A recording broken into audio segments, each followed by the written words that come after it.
Hello everyone, welcome back in Engineer Salvigar and today's topic is Bellman equation जो आपकी है similar to the reinforcement learning algorithm। वही algorithm use करने वाले हैं अगेन जो हमने लास्ट वीडियो में मार्कोव डिसीजन प्रोसेस के अंदर यानी MDP में यूज की थी। सिमिलरली हम बेलमैन इक्वेशन यूज करने वाले हैं। देखो बेलमैन क्या कर रहा है और भी ज्यादा ऑप्टिमल आपको क्या दे रहा है, पॉलिसी दे रहा है। अब पॉलिसी क्या है? Policy is the solution of the MDP. उसके सॉल्यूशन एमडीपी के सॉल्यूशन को पॉलिसी बोलते हैं और भी ऑप्टिमल पॉलिसी गेन करने के लिए अपन बेलमैन इक्वेशन यूज कर रहे हैं। एंड साथ के साथ इसके अंदर देखो एक न्यूमेरिकल आपका यहाँ फॉर्मूला बनता है, इसके थ्रू एकदम एग्जैक्ट आंसर मिलता है, एकदम ऑप्टिमल एकदम परफेक्ट आपका मॉडल बनता है। देखो रीइंफोर्समेंट लर्निंग थोड़ा सा बता देता हूँ ताकि और अच्छे से आपको क्लियर हो।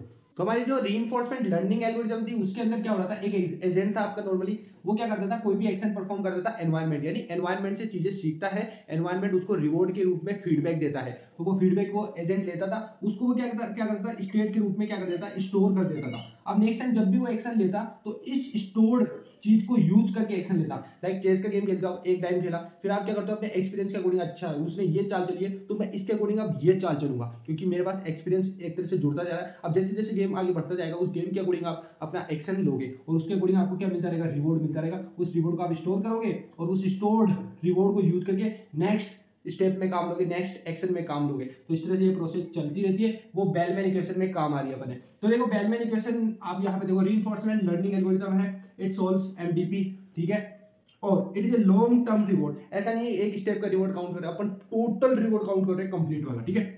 In a given action of equal to the reward from the current action combined with the expected reward from the future action। समझ में आया? नहीं आया ना? इस एग्जांपल से ये लाइन आपको क्रिस्टल क्लियर हो जाएगी। अभी बताता हूँ। एक देखो आप यहाँ पे देख पा रहे हो फॉर्मूला है V ऑफ S। S यहाँ पे आ गई आपकी स्टेट, ठीक है। मैक्सिमम निकालना है आपको किसका, R of state and action का R यानी रिवॉर्ड, और ये स्टेट है, ये है आपका एक्शन, और ये है आपका गामा। क्या है भैया? गामा, ठीक है, ये है आपका गामा है, एंड ये है आपका V ऑफ S डैश, यानी कि आप एक प्रीवियस स्टेट, मैंने बताया ना यहाँ पे एक रिवॉर्ड चला गया, उसके बाद दोबारा एक्शन परफॉर्म होता है, तो जो चीज स्टोर होती है वही आपका एक तरह से क्या है, प्रीवियस स्टेट की काउंट में आता है। तो V of S dash use करते हैं प्रीवियस स्टेट के लिए। तो ये आपका गामा हो गया एंड ये सब चीजें हो गई। अब इस फॉर्मूले को अपन यूज करेंगे इस एग्जाम्पल को करने के लिए। तो ये वाला देखते हैं पहले। अब देखिए यहाँ पे गौर फरमाइए, ये आपका डायग्राम जिसके अंदर ये वाली जो ब्लॉक है, ये तो आपका हो गया ब्लॉक, यानी कि इसके अंदर नहीं जा सकते हो आप। ये आपका रिवॉर्ड, ये रिवॉर्ड देता है, लेकिन ये -1 कर देगा आपके रिवॉर्ड को, और ये है आपकी डेस्टिनेशन स्टार तक आपको पहुंचना है, ठीक है, और ये आपके रिवॉर्ड को +1 कर देता है। अब आपका एजेंट कहीं भी हो सकता है इसके अंदर से, लाइक मेरे को सबकी अपनी अपनी एक एक वैल्यू निकालनी है, यानी V की वैल्यू निकालनी है पर स्टेट वाइज, उनकी वैल्यू को निकालना है। तो कैसे निकालूंगा, लाइक ये S1 S2 S3 S4 S5 S6 S7 X8 till S12 तक है, एंड S1 S2 S3, तो सबसे क्लोज वाला लेता हूं मैं, मेरी डेस्टिनेशन स्टार है, तो S3 की वैल्यू क्या होगी, लाइक इस वाले पॉइंट पे मेरा एजेंट है, तो उसे किस तरफ जाना चाहिए बताओ आप, यहां से राइट जाएगा सिंपली। देखो या तो राइट जा सकते हैं अपन, या लेफ्ट जा सकते हैं, या डाउन जा सकते हैं, अप जा सकते हैं, ठीक है। इस केस के अंदर अगर मैं राइट जाऊंगा एक स्टेप तो मैं अपनी डेस्टिनेशन पे पहुंच जाऊंगा। अगर मैं पहुंचता हूं तो वहां पे R+1 मिलता है, R+1 मिलता है तो V ऑफ S की वैल्यू क्या हो जाएगी, R of S of A की वैल्यू क्या हो गई, 1 हो गई, और इसके अंदर इसकी वैल्यू कुछ भी नहीं थी क्योंकि अपना प्रीवियस इसमें कुछ था नहीं, पहला स्टेप ही था, तो ये वैल्यू 0 हो गई, और गामा की वैल्यू यहाँ पे अज्यूम करके चल रहा हूँ मैं 0.9, तो V = 1 आ गया S3 पर। इसी प्रकार S2 के केस में देखो क्या होगा, यहाँ पर है मेरी एजेंट, ठीक है। अब इस एजेंट को एक बार तो राउंड लेगा, एनवायरनमेंट से रिवॉर्ड लेगा, रिवॉर्ड के केस में देखेगा तो इस पे एक स्टेप, फिर एक स्टेप पहुंचेगा, तो एक स्टेप यहां तक पहुंचेगा, तो इसकी वैल्यू क्या 0 है, क्योंकि यहाँ पे कोई रिवॉर्ड नहीं, रिवॉर्ड तो यहाँ पे है, तो इस केस में यहाँ पर क्या आ गया, 0 आ गया आपका, आ गया यहाँ पर, ठीक है, पर्टिकुलर एक्शन के केस पर कि S2 से S3 पर, तो यहाँ पर आ गया 0, और गामा की वैल्यू 0.9, और ये है प्रीवियस वाला S2 से पहले प्रीवियस क्या निकाला था अपन ने, S3 निकाला था, ठीक है, जिसकी वैल्यू आ गई थी 1, तो इस तरह मल्टीप्लाई करा तो आंसर क्या आ गया इस बार 0.9 आ गया। इसी प्रकार S1 की वैल्यू निकालनी है तो इससे एक स्टेप चलेंगे, तो R की वैल्यू क्या है, 0 है, गामा 0.9 है, इससे एक प्रीवियस यानी कि S2 की वैल्यू देखो, S2 की वैल्यू है 0.9, तो इस बार गामा की वैल्यू किससे मल्टीप्लाई होगी, 0.9 से होगी, तो 0.81 आ जाएगा। तो अब देखो S1 की वैल्यू यहाँ पे क्या गई, 0.81, ठीक है। अब मैं लूंगा S5 यहाँ पे है, तो एक स्टेप यहाँ पर, ये प्रीवियस वन हो गया, प्रीवियस वन की वैल्यू है 0.81, उसकी मल्टीप्लाई हुई 0.9 से और मेरा यहाँ पे कोई रिवॉर्ड नहीं है तो वैल्यू आ गई 0। इस प्रकार 0.73। इस केस में भी ऐसे होगा, प्रीवियस की वैल्यू को 0.9 से मल्टीप्लाई करूंगा और आर की वैल्यू 0 है इस केस में भी, तो 0.66 आ गया। इसी प्रकार 0.59 आ जाएगा 10 के लिए, 11 के लिए आ जाएगा और S12 के लिए आएगा। यहाँ पर ये ब्लॉक है, यहाँ पर फायर है, -1 करता है। तो अब अपना फाइनली बचा S7। अब S7 के केस में ध्यान से समझना, ये इंपॉर्टेंट है। देखो या तो मैं यहाँ से लूँ प्रीवियस वैल्यू ऊपर वाले से, या ये लूँ प्रीवियस वाला। तो देखो यहाँ पे तो वैल्यू 1 है और यहाँ पर है 0.53। इस केस में काम आएगा आपका मैक्सिमम। मैक्सिमम दोनों में आपको चेक करना है किस में सबसे ज्यादा है, ऑब्वियसली S3 में। ठीक है, S3 में अगर ज्यादा है तो मैं वैल्यू कहाँ से लूंगा, S3 से लूंगा भाई।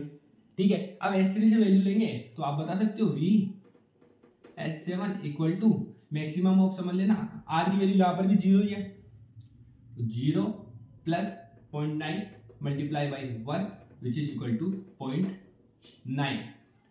यहाँ क्लियर हुआ, वैल्यू आ गई 0.9। अगर ये अपडेट हो सकता है तो क्या ये अपडेट नहीं हो सकता? सोच के देखना, बहुत समझदारी वाली चीज है। ये इस वैल्यू, देखो ये वैल्यू कहाँ से आई, इससे आई। ठीक है, और ये वाली वैल्यू कहाँ से आई, इससे आई, और ये वाली वैल्यू इससे आई, राइट। तो अपन इस पे फोकस करें, इसकी वैल्यू यहां से ली थी। अब मैं सोच रहा हूं कि यहां पर कोई वैल्यू नहीं है, मैं इसके कोरस्पॉन्ड वैल्यू निकालूंगा इस बार, इसकी किसकी, S11 की। तो वो कैसे निकलेगी, देखो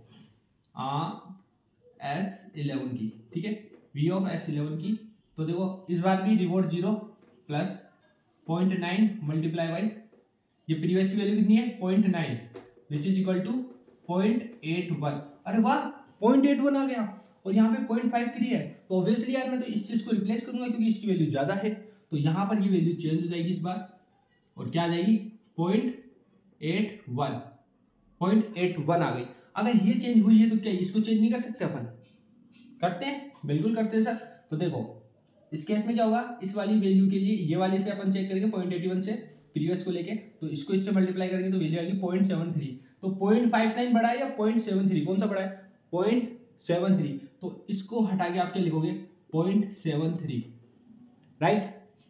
अब 0.73 को आपको इस केस के लिए भी निकाल के देखो भाई क्या पता हो जाए। तो देखो 9.9 को 73 से करेंगे मल्टीप्लाई तो 0.66 आता है। तो ऑलरेडी यहाँ पे वैल्यू 0.66 है और यहाँ पर भी 0.66 है, तो इसको चेंज करने की जरूरत मुझे नहीं है। तो ये चेंज हो गया आपका, ये चेंज हो गया, इसको भी कर सकते हैं क्या? तो देखो यहाँ पे देखते हैं 0.83 को मल्टीप्लाई करना है इस बार 0.9 से, तो 0.73 आ रहा है, जबकि इस केस में 0.48 ही है। तो इसको अपन इससे रिप्लेस कर देते हैं तो 0.73 यहाँ पर भी आ जाएगा। इसको एक बार रफली आपको दिखाता हूँ मैं क्लियर करके। So this is your final value, जिसके अंदर S3 की वैल्यू 1, 0.9, 0.81, 0.73, 0.66, 0.73, 0.81, 0.73 एंड 0.9। आपको देखो जो मैंने लूप बताया था लेफ्ट की तरफ अपन वापस वैल्यू चेंज कर रहे थे, तो इसके अंदर एक चीज समझने की, आपको तब तक चेंज करना है जब तक आपको सेम वैल्यू ना मिल जाए। लाइक मेरे को 0.66 मिल गया यहाँ पर ही, तो मैंने वो स्टेप कर दिया स्टॉप। अब देखो सपोज कीजिए आपका एजेंट यहाँ पर है, अब ये वैल्यू कैसे काम आने वाली है आपकी इस डायग्राम में, देखो समझो बेलमैन इक्वेशन क्यों बनी। तो देखो अगर अब ये वैल्यू निकल गई मेरी, तो जैसे S1 पे और मुझे पहुंचना है मेरे स्टार तक, तो देखो एक तो यहाँ से जा सकता हूँ मैं, एक यहाँ से जा सकता हूँ। एक्शन क्या है, अप डाउन लेफ्ट राइट। तो देखो या तो मैं डाउन जाऊँ या जाऊँ मैं राइट। तो देखो राइट जाने पे 0.9 है वैल्यू एंड नीचे जाने पर मेरी 0.73 है। तो कौन सा प्रीफर करूंगा, 0.9 वाला, क्योंकि वो ज्यादा है। तो मैं S2 पर आ गया। अब फर्दर यहाँ पे चेक करेगा कि लेफ्ट जाऊँ कि राइट जाऊँ। तो राइट की वैल्यू है 1 और इसकी है 0.81, तो कहाँ पे जाएगा 1 की ओर, तो S3 पर आ गया। अब यहाँ से तो डायरेक्ट पहुंच ही जाएगा। ऐसे सपोज करो यहाँ पर S9 पे आपका एजेंट, तो यहाँ पे देखो एक तो लेफ्ट वैल्यू जा रही है, एक जा रही है राइट। तो देखो दोनों पाथ बन रहे हैं इस केस के अंदर, इसलिए आपको बताया यहाँ पे जाने पर भी सेम वैल्यू है, यहाँ पे जाने पर भी सेम वैल्यू है। तो he can choose any path, like right up पहुंच गया, ठीक है, अप राइट पहुंच गया। दोनों में why I am saying this, क्योंकि 0.73 यहाँ मिल रहा है, 0.81 इधर भी 73 81, फिर 0.9 फिर 1 इधर 0.9 फिर 1, फिर आप डेस्टिनेशन पे पहुंच जाओगे। तो आप दोनों पाथ में से कोई सा पाथ चूज कर सकते हो अकॉर्डिंग टू वैल्यूज। तो आपने ये पूरा समझ लिया, ये डायग्राम समझ लिया, ठीक है, ये फॉर्मूला समझ में आ गया। इसी को तो इन्होंने बोला है कि फ्यूचर एक्शन कैसे डिफाइन कर रहे हो, क्योंकि आप बार बार वैल्यूज को चेंज कर पा रहे हो, ठीक है, वैल्यूज चेंज हो पा रही है, रिवॉर्ड्स को आप बार बार बदल पा रहे हो, ठीक है, वैल्यूज अकॉर्डिंग टू उसके अकॉर्डिंग चेंज हो रही है। तो ये पॉसिबल हो पा रहा है आपका बेलमैन इक्वेशन के लिए। तो thank you so much watching this video, I hope आपको समझ में आया होगा। एंड जय हिंद जय भारत, मिलते हैं नेक्स्ट वीडियो के साथ में।